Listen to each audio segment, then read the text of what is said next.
Vamos abrir as nossas Bíblias. Na primeira carta de Paulo aos Coríntios, capítulo 15, versículo de número 19. 1 aos Coríntios, capítulo 15, versículo 19. Diz assim a palavra de Deus: se esperamos em Cristo só nesta vida, somos os mais miseráveis de todos os homens. Eu vou reler. Se esperamos em Cristo só nesta vida, somos os mais miseráveis de todos os homens. Podeis sentar. O apóstolo Paulo, na primeira carta aos Coríntios, capítulo 15, está falando especificamente acerca da ressurreição. E ele mostra que a ressurreição é o momento final e decisivo da nossa redenção. É a nossa esperança última. Nós esperamos em Cristo a ressurreição, temos nele esta esperança. Embora esperamos nele já agora a remissão de pecados, no pós-morte, está com ele em espírito, mas nossa esperança definitiva é a ressurreição do nosso corpo. E Paulo aqui diz que se nós não crêssemos na ressurreição, nossa fé nada valia, era vã, e sequer seria verdade que tínhamos sido perdoados de nossos pecados. Paulo diz: se a ressurreição não existe, também Cristo não ressuscitou. Se ele não ressuscitou, o seu sacrifício não foi aceito pelo Pai. Se o seu sacrifício não foi aceito pelo Pai, ainda estamos em nossos pecados. Portanto, a negação da ressurreição, chega a negação da ressurreição de Cristo, e chega, portanto, a anulação da verdade da salvação. Por isso Paulo diz: se nós esperamos em Cristo só para essa vida, se nós não acreditamos que estaremos com Ele no porvir, se não acreditamos numa ressurreição para vivermos eternamente com Ele, então nós somos os mais miseráveis e infelizes do mundo. Porque o cristão, muito embora tenha a alegria de Deus em seu coração, nesta vida é perseguido, desprezado. Nesta vida é objeto de desprezo de um mundo sem Deus. Mas o melhor da história, irmãos, é que a morte não a encerra. Mas o que vem depois dela é que colocará as coisas em ordem. E aquele que aqui, por amor de Cristo, sofreu, lá há de ser glorificado. Enquanto que aquele que aqui desprezou o Evangelho, lá será eternamente condenado. Mas vamos hoje tratar deste assunto, não tão agradável aos ouvidos, o assunto da morte. As pessoas hoje não gostam de falar na morte. Isso é um sinal evidente do mundanismo, do apego ao mundo.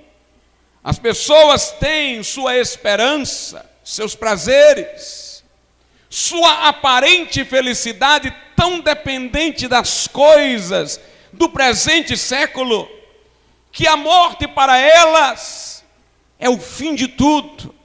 É algo que não deve ser mencionado, é um assunto que deve ser um tabu, é a lembrança que estraga os prazeres. Porque grande parte das pessoas hoje não tem esperança para além da morte. E o materialismo difundido faz com que se pense que a morte seja o fim de tudo. E o apego a este mundo torna a morte assustadora. Mas a Bíblia Sagrada, irmãos, tem coisas a dizer acerca disso. Há uma filosofia, uma corrente filosófica, que se tornou muito divulgada entre as duas guerras mundiais. Trata-se do existencialismo. Os existencialistas eram, em grande parte, ateus. Entre eles estavam Sartre, que tornou-se um apoiador do regime marxista na União Soviética. Entre eles estava Heidegger, que tornou-se um apoiador do regime nazista na Alemanha. E é incrível que o existencialismo era uma filosofia que enaltecia a liberdade humana, que falava que nós sequer estávamos sujeitos a uma moral que nos impunha o certo e errado. Para eles, cada um era livre, inclusive, para dizer para si mesmo que era certo e errado. Eles colocavam o homem fora da moralidade, negavam a existência de Deus e diziam que nós seríamos aquilo que desejássemos ser. Era um pensamento enaltecedor da liberdade, mas os seus grandes defensores foram simpáticos a regimes políticos totalitários, que perseguiam os que divergiam, que limitavam a liberdade humana. Estes existencialistas diziam que não havia Deus, não havia vida após morte. Costumava Heidegger dizer que nós éramos um ser para a morte. O nosso destino era a morte, nós existíamos para morrer no final. Sartre não foi diferente. Dizia que nós éramos um ser para o nada. Nosso destino era o nada. E assim a vida não tinha sentido, ela era um absurdo. Nós é que poderíamos dar sentido à vida, construir alguma coisa, fazê-la valer a pena por algum motivo. E os existencialistas normalmente procuravam deleitar-se nos prazeres terrenos, mesmo os destrutivos para o corpo. Fumavam, adulteravam e viviam uma vida fora dos limites de qualquer moral, para que pudessem gozar de algum prazer, encontrar algum sentido para a vida, porque a vida em si, diziam eles, era desprovida de sentido. Meus irmãos, este pensamento filosófico, muito embora em sua sofisticação e sutileza não seja conhecido do homem comum que passa na rua, é pressuposto por ele. As pessoas muitas vezes até falam, quando um falecido se vai, de que ele está no céu, como uma forma de elas se confortarem naquele momento, mas lá no fundo, elas sequer acreditam que haja qualquer coisa depois da morte. Vivem fugindo da morte, como se o inferno as fosse encontrar do outro lado, ou como se nem céu nem inferno existisse. Essas pessoas, irmãos, não encontram sentido para as suas vidas. A morte é o fim da jornada, é o fim de tudo. De fato, a morte é alguma coisa estranha a todos nós. Nós somos seres dotados de personalidade. Nós temos consciência de quem nós somos. Diferentemente dos animais, inclusive temos consciência de que vamos morrer enquanto eles não têm, embora tenham um instinto de sobrevivência quando o perigo lhes acomete. Nós fazemos escolhas, construímos inúmeras coisas. Para nós, a morte é alguma coisa muito trágica, porque como esta personalidade consciente que somos nós, essa identidade insubstituível que somos cada um de nós, vai de repente desfazer-se no pó e toda a história está acabada. Parece esquisito, eu vivo pensando nisso, que uma pessoa invente o computador e o computador subsista em gerações futuras e ela tenha se ido com a morte. Parece esquisito que alguém tenha construído um grande edifício que já tem mais de 100 anos e o seu arquiteto, o seu edificador já se foi. a coisa criada tendo maior durabilidade do que o seu Criador. Isso nos é, irmãos, esquisito, porque nós não fomos criados para a morte. Nós não fomos criados para morrer. A Bíblia diz no livro de Eclesiastes que Deus pôs a eternidade em nosso coração. Nós temos o sentimento do eterno. Nós somos tão insatisfeitos com a morte que nós queremos manter vivos os falecidos pela memória, dando os seus nomes a ruas, a prédios, cultivando a sua lembrança. Nós queremos, irmãos, ser lembrados pelo mundo depois da morte, por isso procuramos fazer coisas importantes. Mas nós não nos damos conta de que isso é contraditório. Se nós desaparecêssemos na morte, de que adiantaria sermos lembrados se não saberíamos que estaríamos sendo lembrados? Mas é porque há a ideia do eterno no coração do homem. Ao mesmo tempo que no seu materialismo ele age como se a morte fosse a tudo findar, há uma sede de eternidade dentro do coração humano, um desejo de sobreviver para além da morte, alguma coisa que torna a morte trágica, absurda, que deve ter um remédio para ela. A Bíblia diz que a morte é um inimigo. Por isso nós nunca diremos, como Francisco de Assis, que quando estava morrendo disse: bem-vinda, irmã morte. Ela não é irmã, é um inimigo, segundo a Bíblia. O último inimigo a ser derrotado. Paulo diz na primeira carta aos Coríntios, capítulo 15. Há pessoas por aí que estão, meus amados irmãos, se entregando ao hedonismo. Sua lógica é: comamos e bebamos, porque amanhã morreremos.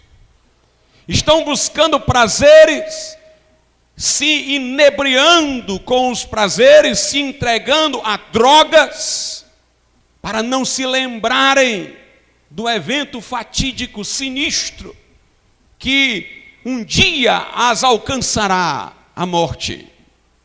Mas isso não é, irmãos, o caminho. Não é a fuga do assunto, não é a distração em prazeres que vai evitá-lo. As pessoas pensam que nunca vão morrer, muito embora saibam que vão, mas elas, no seu pensamento imediato, não preveem a sua própria morte.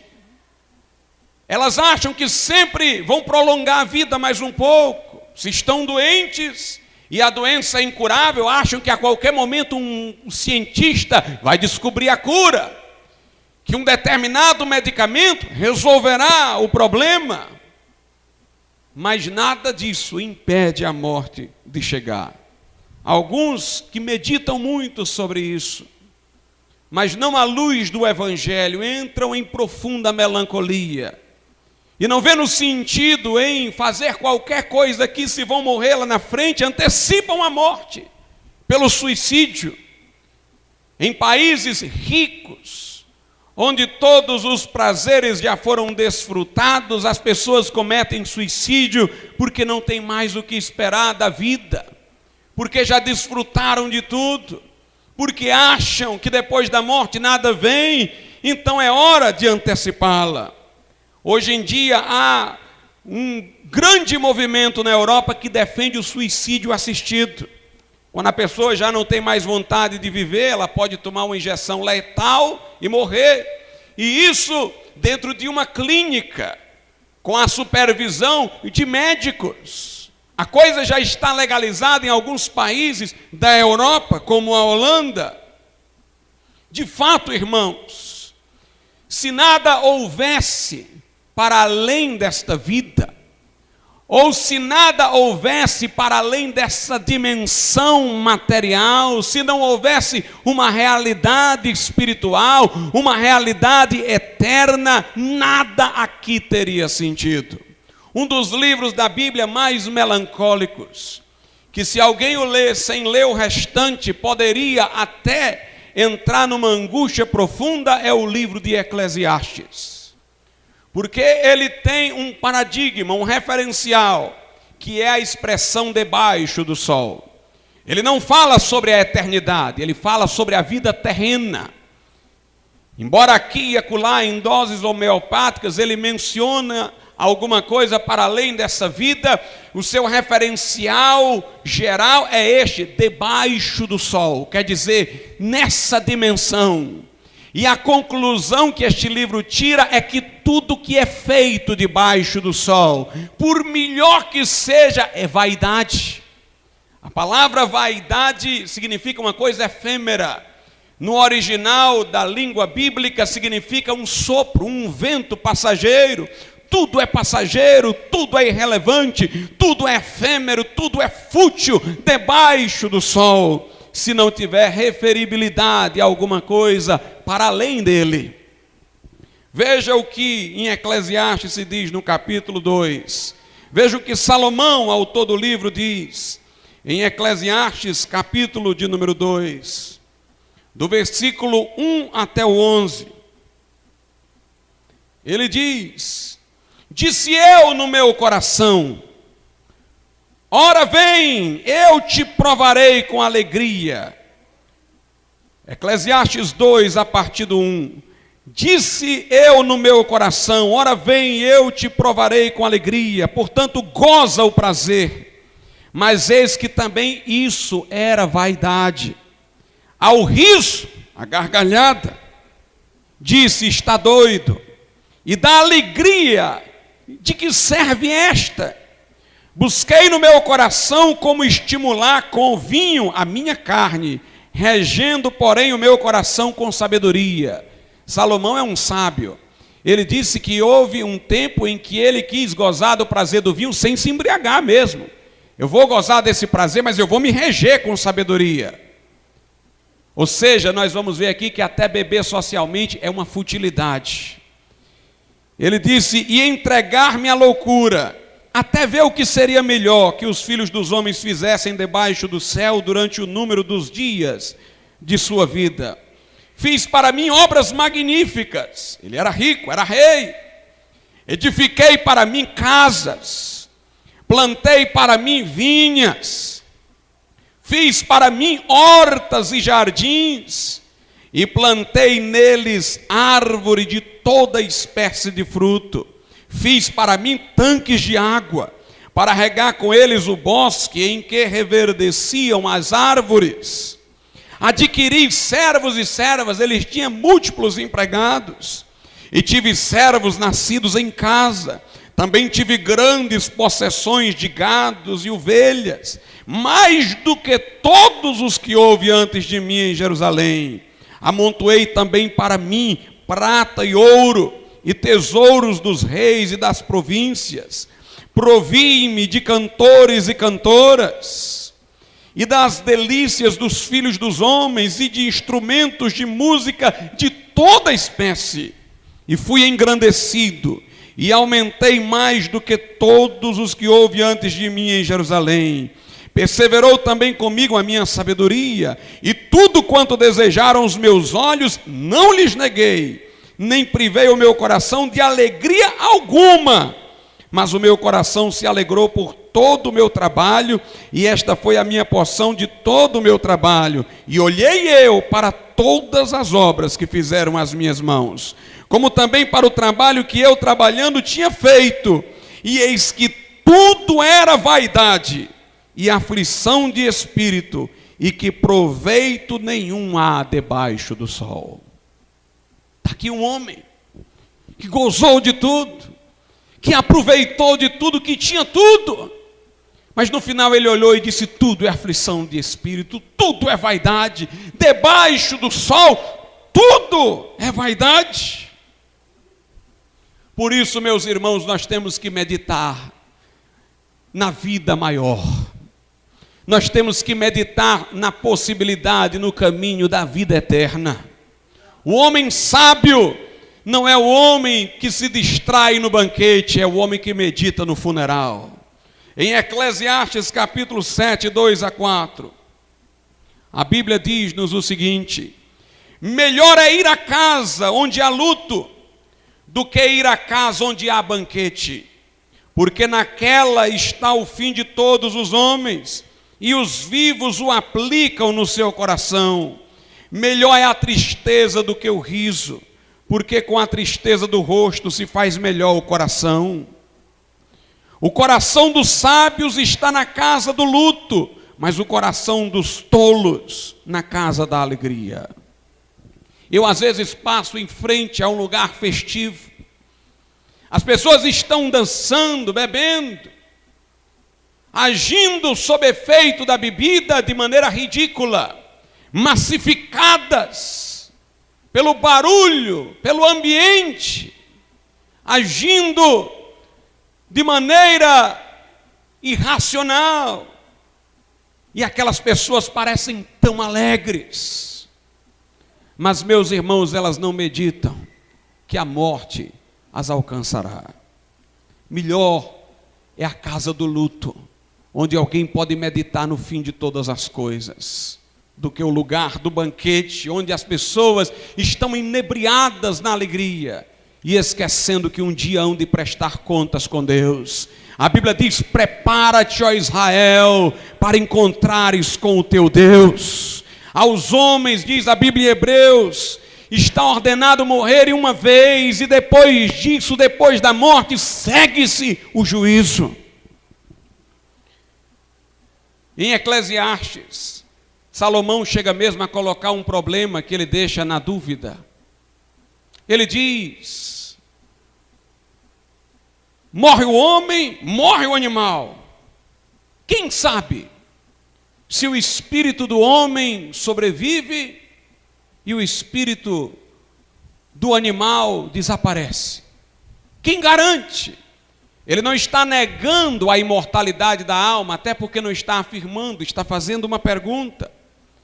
Mas ele está tentando fustigar o homem, irmãos, que só vive debaixo do sol, a perguntar: será que eu termino aqui como os animais? Será que o meu espírito sobrevive? Ele termina por dizer que o espírito sobrevive. Em Eclesiastes 12, 7, ele diz que o corpo volte ao pó de onde era e o espírito volte a Deus, que o deu para prestar contas. Mas ele fustiga o seu leitor com essa pergunta, para que ele pense sobre quem ele é, se ele é um bruto, ou se ele foi criado à imagem e semelhança de Deus. Porque é esta meditação que faz o homem sábio. Em Eclesiastes 11:3, de maneira metafórica ele também fala sobre isso. Estando as nuvens cheias, derramam a chuva sobre a terra, e caindo a árvore para o sul ou para o norte, no lugar em que a árvore cair, ali ficará. O que é que ele quer dizer com isso? Se a árvore cair para o sul, ficará para o sul. Se cair para o norte, ficará para o norte. Para o lado que ela cair, ficará. Ele quer dizer que do jeito que você morrer, você vai permanecer na eternidade. Você morreu sem reconciliação com Deus, você passará a eternidade no inferno. Aos homens, Hebreus 9, 27, está ordenado morrerem uma vez, depois da morte segue-se o juízo. Se morreu sem Deus, ficará eternamente sem Deus. Se morrer reconciliado com Deus, permanecerá com Deus para todo sempre. O que você encontrou em Deus aqui nesta vida determinará como lhe será a outra. Mas as pessoas vivem num ateísmo prático. Com a boca dizem acreditar em Deus, mas vivem como se ele não existisse. Se você de fato crê em Deus, ele vai ser alguém que é mais importante para você que qualquer outro ou outra coisa. Se de fato você crê em Deus, você o ama de todo o coração, alma, força e entendimento. E tudo que você faz, quer coma ou beba, faz para a sua glória. Se você de fato serve a Deus, você teve os seus pecados perdoados. E para isso você teve que entender o que Jesus fez por você e crer nele. Porque sem Jesus, Deus nos é distante. Em Jesus, Deus está próximo. Sem Jesus, Deus está irado contra nós. Em Jesus, ele nos é gracioso, porque Jesus aplacou a ira de Deus e expiou a nossa culpa com o seu sangue. As soluções que as religiões têm apresentado não satisfazem. O Espiritismo diz que a vida prossegue em sucessivas reencarnações. Mas a Bíblia nega isso quando diz aos homens está ordenado morrerem uma vez, depois vem o juízo. Depois da morte vem o juízo e não a reencarnação. Mas mesmo que você por um momento, hipoteticamente, fizesse a suposição de ser verdadeira a reencarnação, que conforto ela traria? A mim ela não traria nenhum. Por quê? Porque seria voltar para esta vida, que continua sendo vaidade. Seria voltar para esta vida, que como diz Salomão, continua sendo aflição de espírito. Segundo, porque a pessoa reencarnada, segundo o Espiritismo, não se lembra de sua reencarnação passada. Então, se eu me tornasse outro em outra reencarnação e não me lembrasse de quem eu fui nessa, é como se eu tivesse morrido. Qual é a diferença entre um morto e um reencarnado? Se eu reencarnado sou outra pessoa, não me lembro de quem eu fui, é como se eu estivesse começando tudo de novo. Então eu não me sinto ali com a vida prolongada. Aquele que eu era acabou na morte. Além disso, irmãos, a reencarnação é egoística, porque os espíritas dizem que você deve fazer o bem para obter uma melhor reencarnação. Não é por amor ao miserável, é para que você possa ter uma melhor reencarnação. Inclusive a doutrina espírita neste ponto é contraditória, porque ela diz que aquele que nasceu aleijado, que está com alguma coisa desgraçada, ele está assim nessa reencarnação, porque na outra foi perverso e mau. Ele está sendo punido. Se ele está sendo punido, por que eu devo ajudá-lo? Para o Espiritismo ele merece aquilo, ele está sob a justiça de Deus, então não é para o bem dele que eu o ajudo, é para o meu próprio bem, para eu ter uma melhor reencarnação. O Espiritismo diz, fora da caridade não há salvação, mas ele prega o egoísmo. A reencarnação não satisfaz. Além disso, ela é imoral. Porque uma das coisas importantes, irmãos, no castigo, é que a pessoa se lembre que ela fez o mal. Quando você vai repreender uma criança, o que é que você faz? Você pergunta à criança, o que foi que você fez? Você não merece ser punido, não? Você faz a correlação entre culpa e castigo. Mas no Espiritismo o homem faz o mal e vai ser castigado na outra reencarnação quando ele não se lembra mais do mal que fez. Ele se sente injustiçado. Ele não se sente sob justiça, porque ele não se lembra do mal que fez, pelo qual ele está sendo punido. É imoral essa doutrina. Também, meus irmãos, nós não podemos aceitar a teoria dos testemunhas de Jeová e adventistas,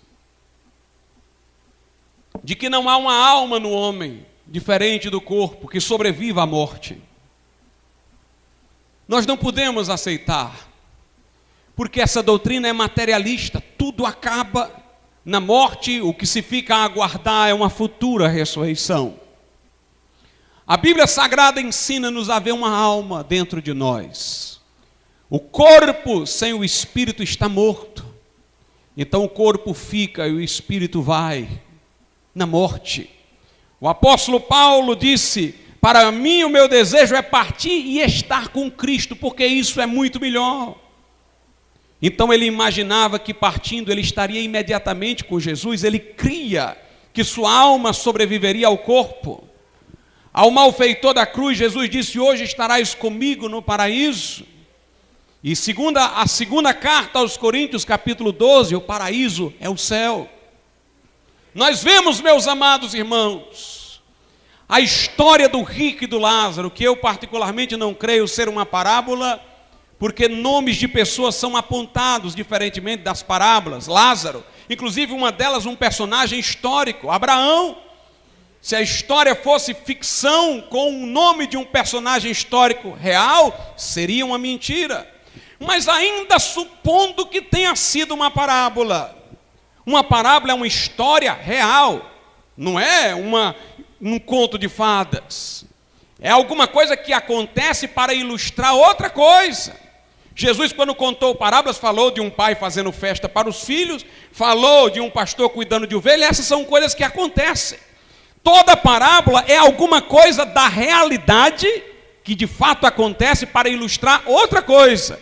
Ainda que a história do rico e do Lázaro fosse uma parábola, então seria possível aquilo acontecer, seria aquilo que acontece, porque toda parábola fala de alguma coisa corriqueira que acontece no cotidiano. Não tem nenhuma parábola onde Jesus imagina uma coisa para além de fatos possíveis no nosso mundo.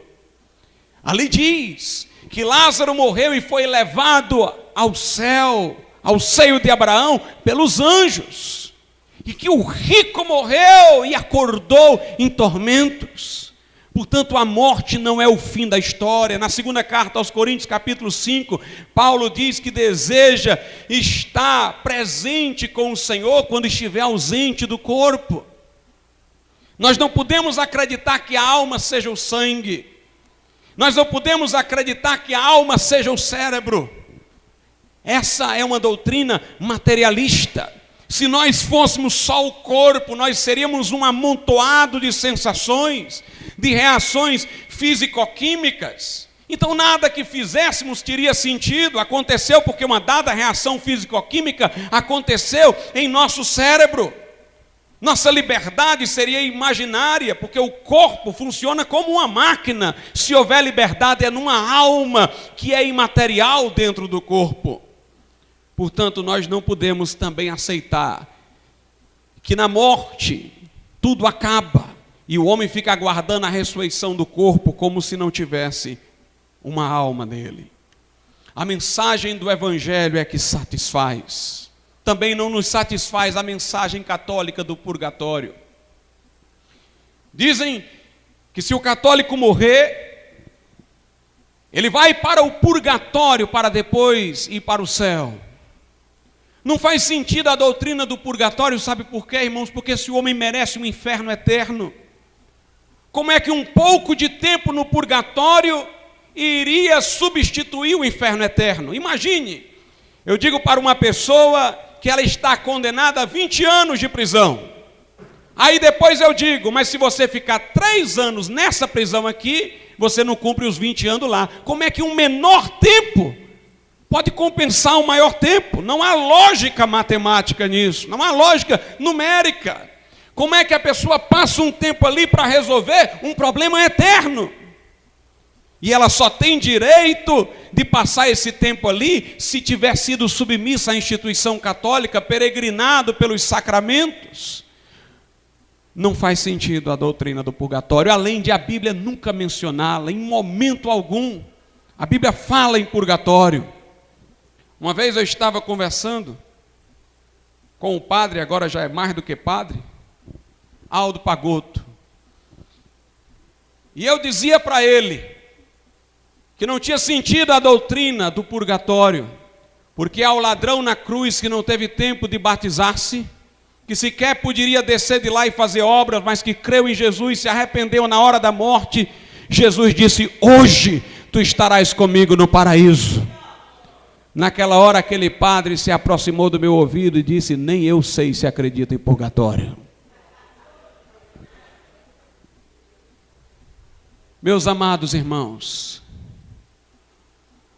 não satisfaz o ensino do purgatório, satisfaz o Evangelho de Cristo.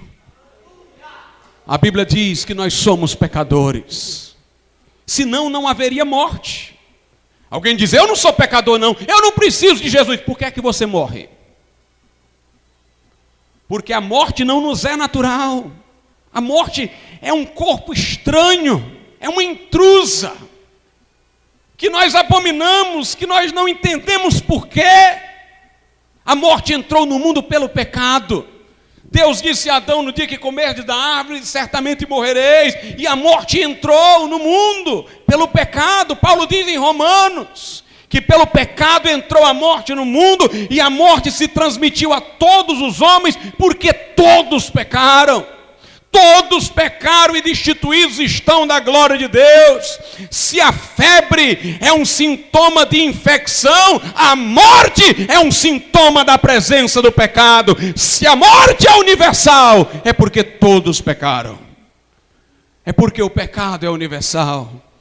Nós precisamos de um remédio para o pecado, para vencermos a morte e para vencermos através da morte. Esse remédio é o Filho de Deus. A cura é o Filho de Deus. Assim como se faz o antídoto para o veneno da cobra que lhe mordeu com o próprio veneno da cobra, assim Jesus com a morte venceu a morte. Aleluia! Da morte que nos matava, Ele fez o antídoto para vencer a nossa morte. A Bíblia diz: o Verbo se fez carne e habitou entre nós. O Filho de Deus, consubstancial ao Pai, se fez homem. Nós nunca vimos a sua divindade, nem pudemos ver, nunca vimos o Verbo, mas vimos o seu corpo humano. Ele em corpo esteve entre nós, como o homem foi tocado em visto, embora como Deus está para além do tempo e do espaço, enche tudo em todas as coisas. É como Deus que Ele está hoje conosco aqui, quando diz: eis que estou convosco todos os dias, até a consumação dos séculos. Nós não vemos, mas nos sentimos. É como Deus que Ele disse: onde estiverem 2 ou 3, aí estou eu no meio deles. Já estou, porque Ele é onipresente, porque Ele é divino, mas Ele se fez um homem, e nós vimos no homem encarnado a glória de Deus. Aleluia! Ele se fez carne e habitou entre nós, subsistindo em forma de Deus. Não considerou o ser igual a Deus, mas esvaziou-se de sua forma divina e tomou a forma de servo, e achado em forma de homem, foi obediente ao plano salvador do Pai, até a morte, e morte de cruz. Ele, como nós, foi tentado, mas sem pecado. Não herdou a desgraça de Adão, porque foi concebido no ventre da virgem por obra do Espírito Santo. Ele tinha direito a não morrer, porque ele não era da linhagem adâmica, porque nasceu em corpo por obra miraculosa, mas ele escolheu morrer. Não morreu porque tinha por que morrer, porque não pecara, mas ele morreu porque escolheu morrer. Ele disse: por isso o Pai me ama, porque eu dou a minha vida para tomá-la de volta. A minha vida ninguém me tira de mim, eu é que a dou. Lá na cruz ele morreu quando quis e disse: Pai, em tuas mãos entrego o meu espírito. Ele morreu voluntariamente por você e por mim na cruz do Calvário. Ele foi tentado, mas sem pecado. Era como um cordeiro imaculado e sem mancha. Ele pôde dizer aos homens: quem dentre vós me convence de pecado? Até Judas, o traidor, disse: pequei contra sangue inocente, quando o traiu. Até Pilatos, que foi um corresponsável pela sua morte, disse: não vejo neste homem crime algum. Pedro disse: na sua boca não se achou engano. Ele era o puro, ele era o inocente, ele era o justo, mas ele morreu na cruz, o justo pelos injustos, para levar-nos a Deus. Aleluia, aleluia. Alguém diz: pastor, ele morreu numa cruz mesmo? Ou ele morreu num madeiro? Porque a Bíblia diz: maldito que foi pendurado no madeiro, e que ele fez maldição por nós. Meus irmãos, os judeus matavam em um madeiro, mas Jesus foi morto pelos romanos. E os romanos crucificavam em 2 estacas cruzadas. A Bíblia mostra que foi numa cruz. Lá no Evangelho de João, capítulo de número 20, diz o seguinte a Escritura Sagrada. João 20, versículo 25. Jesus aparece aos discípulos, Tomé está ausente. E depois os discípulos comentam com Tomé. E acontece esse diálogo, versículo 25 de João 20. Disseram-lhe, pois, os outros discípulos: vimos o Senhor. Mas ele disse-lhes: se eu não vi o sinal dos cravos ou dos pregos em suas mãos, e não puser o dedo no lugar dos cravos, e não puser a minha mão no seu lado, de maneira nenhuma o crerei. Note, Tomé disse: se eu não vi o sinal dos cravos, cravos são pregos, em suas mãos. Se ele tivesse ficado numa estaca vertical, ele colocaria uma mão, a outra por sobre aquela, e um só prego teria entrado. Mas se ele morresse numa cruz, então seria um prego numa mão e um prego na outra. Aqui Tomé diz: eu quero ver o sinal dos cravos, dos pregos, no plural, em suas mãos. Então ele não teve só um cravo nas mãos, ele teve 2 cravos, ele teve 2 pregos, um numa mão e outro em outra mão. Mas além disso, irmãos, a Bíblia Sagrada diz o seguinte, no Evangelho de Mateus, capítulo de número 27, versículo 37, e por cima da sua cabeça puseram escrita a sua acusação: este é Jesus, o Rei dos Judeus. Se Jesus tivesse sido colocado em uma estaca vertical apenas, suas mãos estariam sobre a cabeça e a placa estaria acima de suas mãos para poder ser vista. Porque se estivesse acima da sua cabeça, suas mãos cobririam. E que sentido teria uma placa sendo coberta pelas mãos? Se fosse numa estaca, a placa estaria sobre as mãos. Mas diz que a placa estava sobre a cabeça, porque as suas mãos não estavam sobre a cabeça, suas mãos estavam estendidas para o lado. Ele tinha sido crucificado. Era assim que os romanos crucificavam. Mas pastor, a Bíblia não dizia maldito que for pendurado no madeiro, e ele foi em 2 madeiros, ele foi mais. Bastava Jesus ser posto em um madeiro, ele foi posto em 2 madeiros. Bastava ele estar no madeiro, ele recebeu a coroa de espinho. Bastava ele ir para o madeiro, ele foi flagelado. Bastava ele ir para o madeiro, ele foi ferido no lado. Ele fez muito mais do que era necessário para a nossa redenção.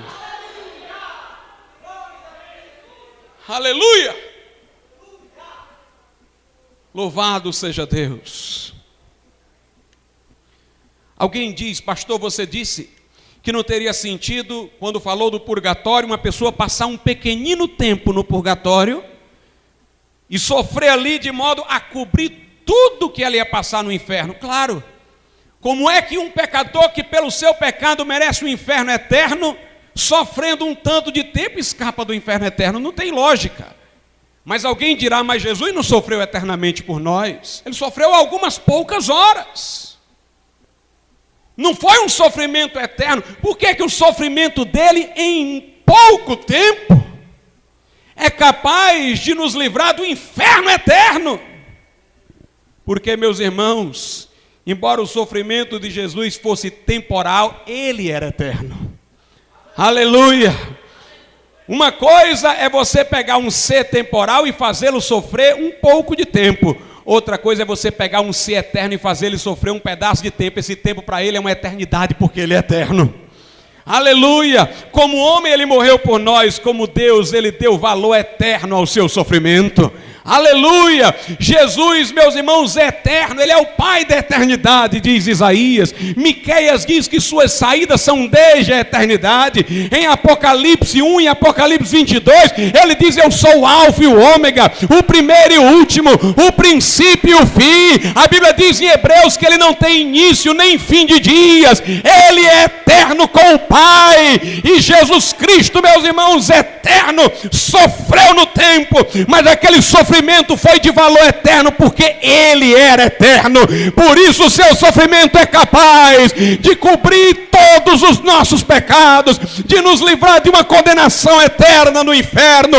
Por isso o seu sacrifício é de valor infinito, cobre os pecados dos que já passaram, dos que agora estão vivos e dos que virão, que crerem nele. Este sacrifício cobrirá.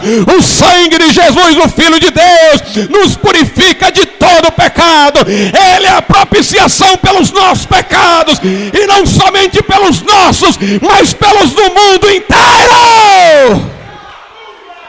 O seu sacrifício foi completo. Ele disse: Pai, está consumado. Isaías profetizou: ele verá o fruto do seu trabalho e ficará satisfeito. Ele nos substituiu, ele expiou a nossa culpa, ele propiciou a Deus, ele aplacou a ira de Deus. Por ele a misericórdia vem, por ele a graça desce. A lei veio por Moisés, a graça e a verdade vem por intermédio de Jesus Cristo. Aleluia! somos reconciliados com Deus crendo nele. Não é pelas obras, para que ninguém se glorie. Pelas obras eu mereço o inferno, pelas obras eu estou condenado, mas eu creio que o que ele fez por mim foi total e suficiente. Romanos 5:1, justificados, pois, pela fé temos paz com Deus, por nosso Senhor Jesus Cristo.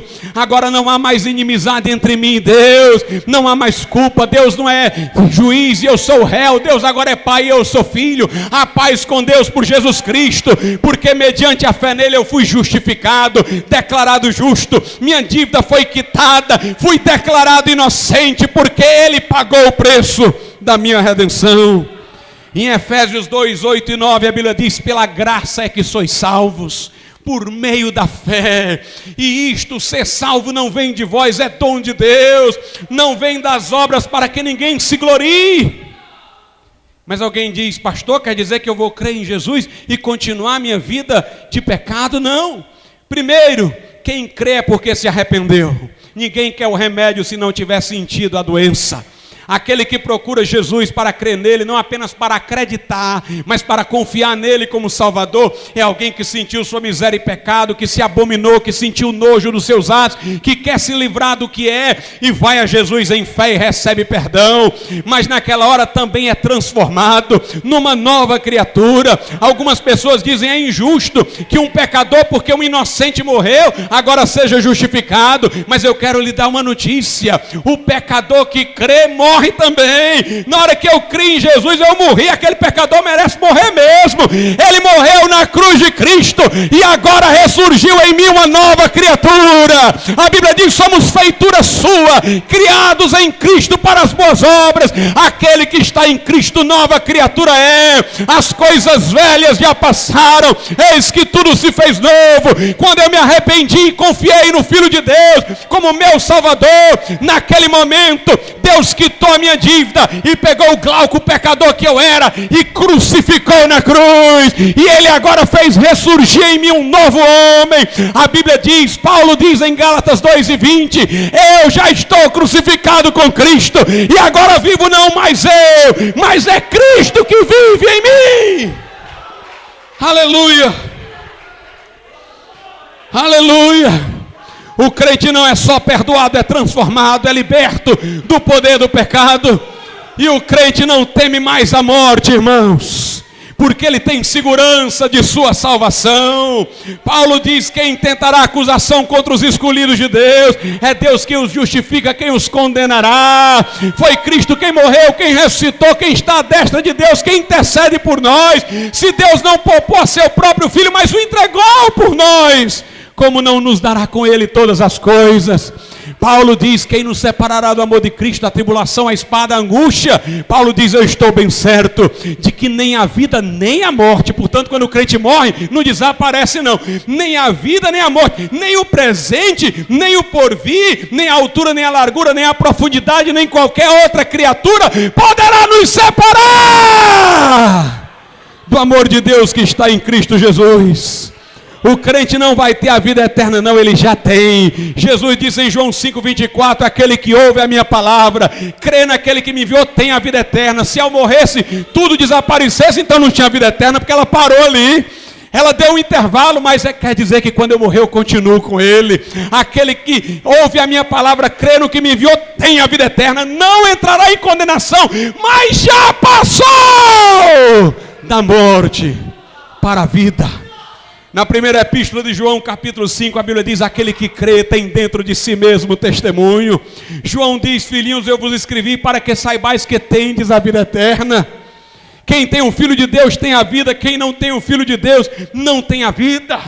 O crente, irmão, sabe onde vai, sabe para onde vai. Por isso, com Paulo, ele pode cantar diante da morte: onde está a morte, a tua vitória? Onde está a morte, o teu aguilhão? O Salmo 116, versículo 15 diz: preciosa é a vista do Senhor a morte dos seus santos. Se na morte tudo desaparecesse, o que é que ela tinha de preciosa aos olhos de Deus? Mas a morte dos santos é preciosa, porque aqueles que morrem no Senhor vão estar com Ele. Quando Estevão foi apedrejado, cheio do Espírito Santo, ele viu Jesus em pé à direita de Deus. Se Jesus estava em pé à direita de Deus, é porque há igualdade entre o Pai e o Filho. Ele não estava abaixo, nem estava acima, estava à direita. Aleluia, ali era a Trindade. Estevão, cheio do Espírito, vendo o Pai e o Filho. E naquele momento Jesus se pôs de pé. Estevão disse: eu estou vendo o Filho do Homem em pé. Por que em pé, irmãos? Porque Jesus se levantou no céu para receber Estevão, que estava sendo apedrejado, que ia morrer. E Estevão disse: a ti, ó Deus, entrego o meu espírito. Meus irmãos, quando um crente vai morrer, essa morte é preciosa aos olhos de Deus. Jesus se levanta do trono lá em cima para nos receber na glória. Ao ladrão na cruz, ele disse: hoje estarás comigo no paraíso. O que fez aquele homem? Ele começou blasfemando de Jesus junto com outros: tu é filho de Deus, desce daqui, salva-te a ti mesmo. Mas aí Jesus disse: Pai, perdoa-os, porque eles não sabem o que fazem. Aí um daqueles malfeitores, um de um lado ou do outro, um deles se quebrantou e disse para o outro: para! Ele reconheceu o seu pecado. Nós estamos aqui porque nós merecemos.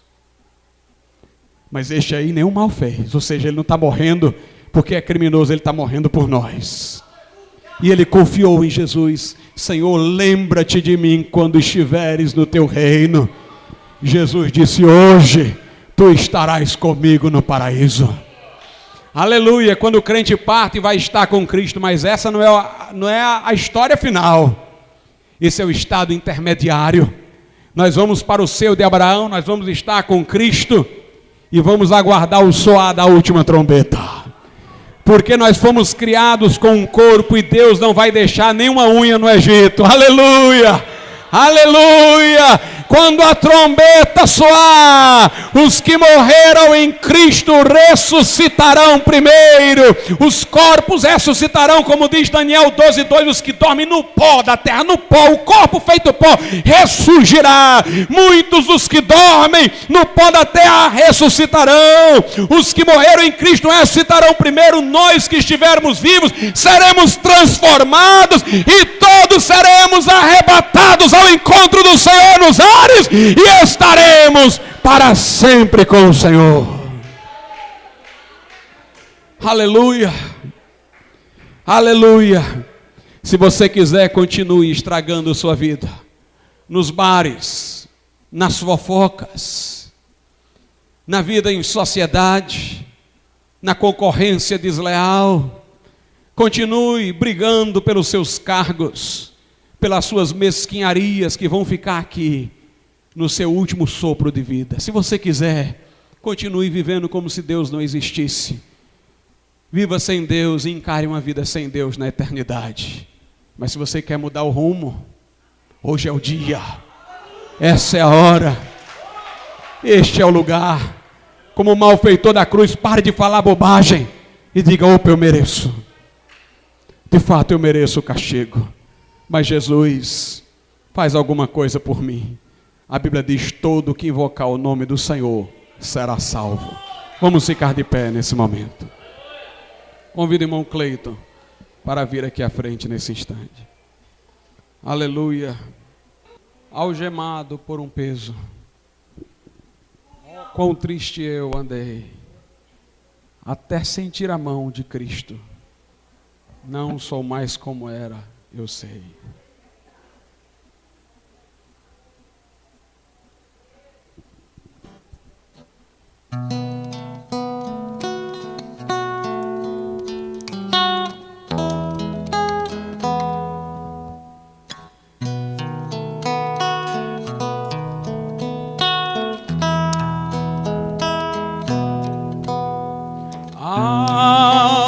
Algemado por um peso, oh, quão triste eu andei, até sentir a mão de Cristo. Não sou mais como era, eu sei. Tocou-me, Jesus tocou-me, de paz encheu meu coração. Quando o Senhor Jesus me tocou, livrou-me da escuridão. Desde que encontrei a Cristo e senti seu terno amor, tenho achado paz e vida, pra sempre cantarei em teu louvor. Tocou-me, Jesus tocou-me, de paz encheu meu coração.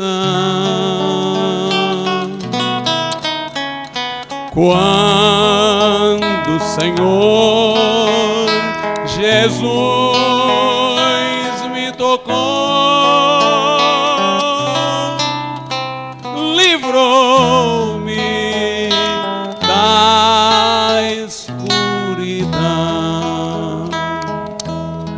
Ó Deus, eu te peço, alcança vidas e corações hoje aqui nessa noite, resgata pelo poder do Evangelho, traz pessoas a Cristo, Senhor, para que nele tenham esperança, uma nova vida, perdão e certeza de perdão. Em nome de Jesus eu suplico a Ti, Senhor. Nessa noite eu gostaria de perguntar: quantas pessoas há neste lugar que dizem, pastor, eu não sou crente ainda, eu ainda não entreguei a minha vida a Jesus, mas nessa noite eu quero tomar a decisão. Onde você estiver nesse lugar, levante a sua mão, eu quero orar por você. Onde está a primeira pessoa? Levante bem alto a sua mão. Deus abençoe, senhora. Aleluia. Eu vou fazer um pedido à senhora que venha até aqui para nós orarmos por você. Até aqui para nós orarmos pela tua vida. Onde está a segunda pessoa? Deus abençoe. Onde está a segunda pessoa que quer aceitar Jesus? Se você estiver ao lado de alguém que não é crente, sem constranger, pergunte se a pessoa nessa noite não quer tomar a decisão que vai dar o real sentido à sua vida. Você que ainda não tomou, tome agora, aceita Jesus, entrega teu caminho ao Senhor. Confia nele, o mais ele fará. Hoje é o dia, tu não estás aqui em vão. Deus te trouxe aqui, vem aqui, meu jovem, Deus te abençoe. Aleluia. Aleluia, algum irmão pode ficar ao lado dele. Onde está a terceira pessoa para Cristo nessa noite? Onde está? Onde está a terceira pessoa para Jesus? Hoje é um dia de salvação. Hoje é um dia de perdão, de vida eterna. Deus te trouxe aqui para mudar o teu coração, para te dar a paz que excede todo entendimento. Onde está a terceira pessoa que quer aceitar Jesus? Se houver alguém desviado e quer se reconciliar com Deus, levante a sua mão também. Nós vamos orar por você. Amém. Vem aqui à frente, irmão. Nosso irmão lá. Graças a Deus. Amém, mocinho. Graças a Deus. Aleluia.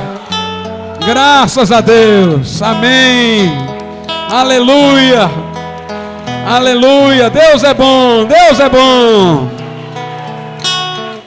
Deus é bom.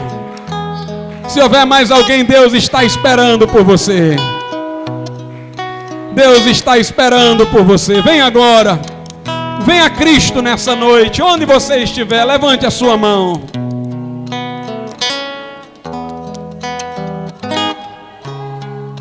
Aleluia. Aleluia. Eu estou tão feliz que eu não sei nem se eu consigo fazer a oração hoje aqui. Se houver mais gente, venha em nome de Jesus. Onde você estiver, levante a sua mão. Nós vamos orar pela tua vida nessa hora. Tudo pode se fazer novo hoje aqui. Você pode sair daqui como se nada tivesse acontecido. Um vazio vai perseguir o coração, o teu coração, porque você chegou no limiar e você voltou. Entre dentro. Venha Jesus nessa noite. Deus está esperando por você. Levante sua mão, você que não veio ainda. Nós vamos orar agora. Senhor nosso Deus e Santo Pai, eu te louvo e te agradeço, porque o Senhor opera muito mais além daquilo que pedimos ou pensamos, segundo o poder que em nós opera. Eu te agradeço por cada vida que está aqui, homem e mulher, pessoas que vieram a Cristo para aceitá-lo, que vieram para se reconciliar, Senhor, pessoas por quem Jesus deu a sua vida e sangrou na cruz do Calvário. Ó Deus, apaga toda mancha, toda culpa, pelo sangue que ali molhou o lenho da cruz, Senhor. Nesse momento eu te suplico, testemunha nos seus corações que tu os recebe por filhos, muda-lhes o coração em outro, que a paz que excede todo entendimento lhes venha habitar o coração, Pai, e que agora encontre em ti, Senhor, o sentido da vida. Eu te peço, eu te suplico, eu te agradeço, em nome de Jesus Cristo, aleluia, em nome de Jesus, amém, Senhor, e amém, aleluia.